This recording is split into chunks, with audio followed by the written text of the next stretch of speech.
So Coleman Ayers put out this awesome tweet about why when we do drills, in this case specifically ball handling, we're chasing the burn 90% of the time. And that is true beyond just that of ball handling skills. You look at workouts, skill work in the weight room, so often the end goal is to chase the burn. And the question is why?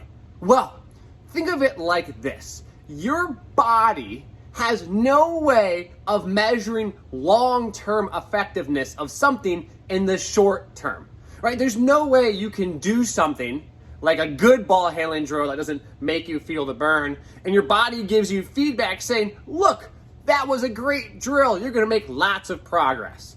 What our body does and has is sensory feedback, and our brain interprets sensory feedback. And one of those bits of sensory feedback that we have been taught and over again told to us is that effort leads to progress and effectiveness, right? So if I just put in a lot of effort, I'm going to make progress. Kind of. If you put in a lot of effort into the right thing, I guess you'll make more progress than if you were to put less effort into the right thing.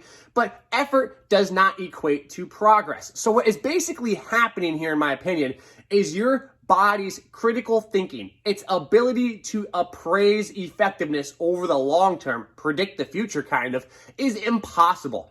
So it relies on its only feedback it knows, and that is metabolic fatigue, feeling the burn, right? Your heart rate gets up, your muscles get tired. You think you're being effective. Why? Because you're doing something that you have been taught is effective, but you're doing something that provides sensory feedback of accomplishment.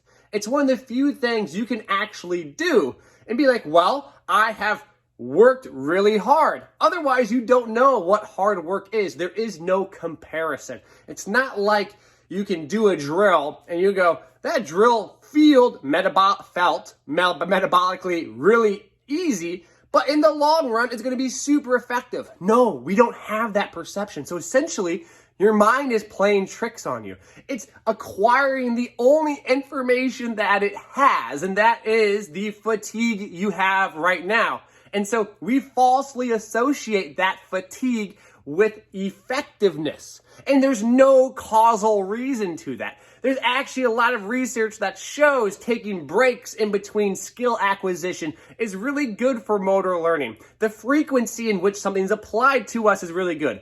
Just trying to get really tired is not directly linked to progress. So in this way, our brain is trying to appraise the situation, but it's sampling the wrong frequency. It's like you are on the radio and you're trying to find your favorite station, but all you can find is this other station, so you just keep listening to it because that's all that you have.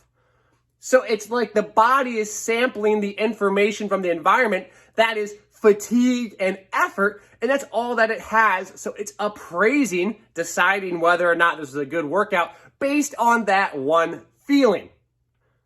Think about that. Think about what that means for your long-term progress and how you in the future appraise and think about drills.